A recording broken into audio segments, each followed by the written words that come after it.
peace and blessings. I'm Jovhannah, the spiritual love healer. I am a coach, tarot reader, and healer. And I wanted to do a reading for you. I did a video the other day talking about toxic positivity. And I thought that was just a really interesting concept. And for some reason that is still on my mind.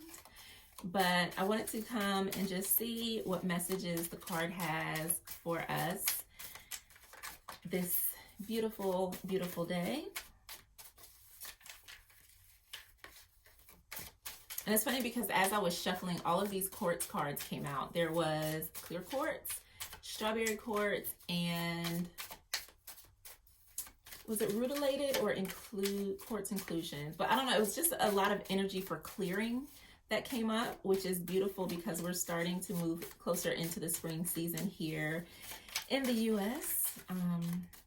And there's just a need to clear out a lot of old energy. Oh, I have a piece of that. So I'm using my Lavish Earth deck, which I love. It was gifted to me. The cards that came out were Carnelian, Vanadinite, and Arsenoprite, which looks like a form of pyrite. Ooh, it is. It's representative of money. Okay, so I like this because Carnelian is also not only a grounding stone, but also a stone of abundance as well. And then we have Vanadite, which I have a piece of that somewhere. I have a lot of crystals and some are in this little dish. These are like my smaller pieces of crystals. And then I have a few different like laid out on my table, and then some bowls of my larger crystals that I keep in there. So yay. Okay, so let's get into this energy. So there's a need to get into a place feeling confident, feeling abundant, really bringing back just the joy, the liveliness, the fire. So if you'll notice, both of these cards have that orange energy to them, which is indicative of fire. And Vanadinite is actually a fire crystal, and it's all about the enthusiasm of life. And then when we talk about here, it's the Arsenonite, which is about money. So it's like hitting reset and like lighting the fire under yourself to really, first of all, be confident in who you are and what you're doing, to go after your passions, and to bring in not only money, but also just blessings. This is really, if I had to pick a tarot card, this is like the Ace of Wands and the Ace of Pentacles energy that I'm feeling here. And I would even say the Ace of Cups as well with Carnelian, because a lot of times that, to me, when we look at the Ace of Cups, it's also about our emotions, and we're emotionally balanced. We are in a space where we're feeling very confident about ourselves, and we're able to let things come into us. We're able to give and receive, and I think that's a very beautiful energy to be in. So pay attention to if you need to do any cleaning up around your finances, if you know you need to do some self-love work, if there's something that you've been putting off doing, now is the time to do it, to go for it.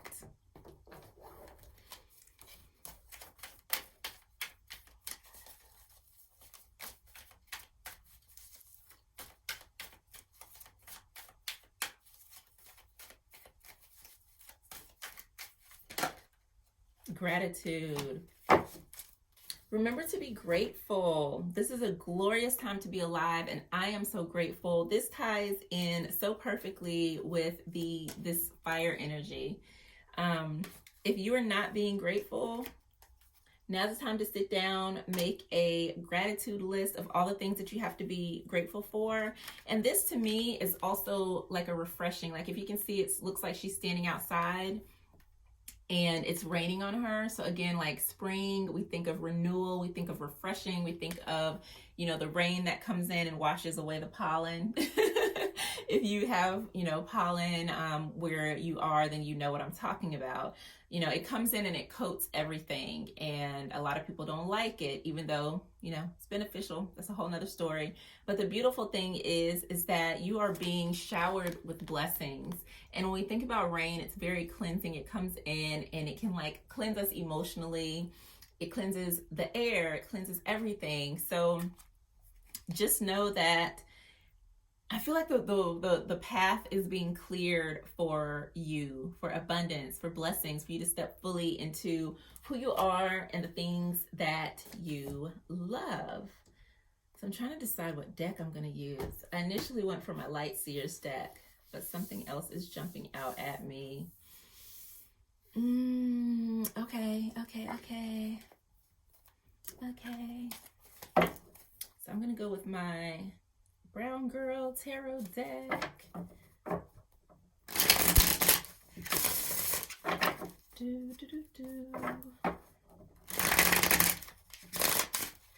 Yeah, I'm excited. That reading got me very energized. Very energized, especially after the conversation I just had about toxic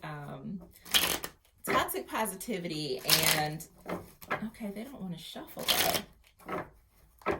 Every once in a while, I'll have a deck that doesn't necessarily want to shuffle. And it's okay.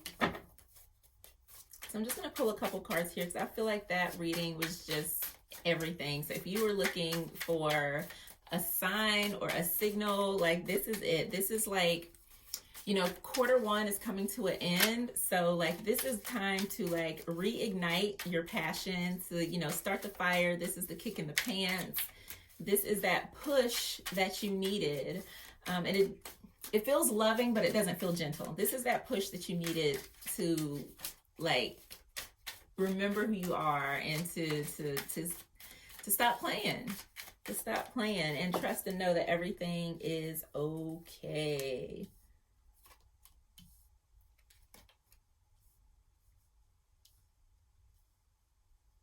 Yes, I feel like you have an idea, but you're not taking action on it. You either have or need to process your emotions. So you might be feeling some fear. You might be feeling like I can't do this. This isn't what I'm supposed to be doing. Or you might just be confused, like, what am I supposed to be doing? But you have to get out of your feelings. You need to get to a place where you're able to find balance within, because you have a lot to offer. And it's like you're not seeing that. You're not seeing the value. It's like you're not seeing your own value. And so you're missing out on opportunities. So if you are an introvert, because this could totally be also be introvert energy, this crystal has been coming up so much. And I was just holding it in my other reading, which is Rainbow Moonstone. And it's about like spiritual guidance and light. And I think that's very beautiful because we have the King of Cups here. And not only does this feel like really being sure of yourself, but it's also making sure you are following your, you know, being connected to spirit, taking care of your spirit so that you're not feeling powerless, so that you know that you can do this. Because I have the Four of Cups here, so it's like you have these amazing opportunities coming your way, but you're not taking them. Maybe you feel like, I'm not ready, I need to learn something else, this isn't for me. You got to stop doubting yourself. On the bottom of the deck we had the Nine of Pentacles. And this is all about self-love. It's all about nurturing and taking care of yourself. So this is what you need to do in order to move through those emotions so that you can start to take action on your idea. At the end of the day, you are in control. You have all that you need in order to manifest what it is that you want. And for some of you, that's going to mean working together with other people with the Three of Pentacles here. So you have to connect. You have to get out of your own way and start to connect with others so that you can really bring this to fruition. Because if not, you're not going to move forward and you're going to find yourself stuck. So I would recommend, you know, doing whatever you need to do to connect in spiritually, whether that's prayer, meditation, going to church, however you feed yourself, so that you can really deal with whatever emotional things that might be coming up that might be blocking you from the very thing that you truly, truly desire to do. And like they say, teamwork makes the dream work. So it might be, again, something that you can't do on your own. So you will need to either collaborate, work with other people, learn a new skill. But it's time for you to move forward, to put yourself out there so that you can manifest what it is that your heart desires, and have faith in the process that you are being divinely guided to manifest something beautiful. So don't forget, trust the blessings, trust that life is abundant, believe in the overflow, and know that you are meant for great things. So that is it. You can check me out over at spirituallovesanctuary.com. I am working on my new website, but you can drop your name and email to hop on my mailing list so you'll know when the site is ready, and we can keep in touch. Plus, you'll get to hear about all the other amazing things and get exclusive content and so much more from me. Thank you for watching, and I will see you next time. Peace.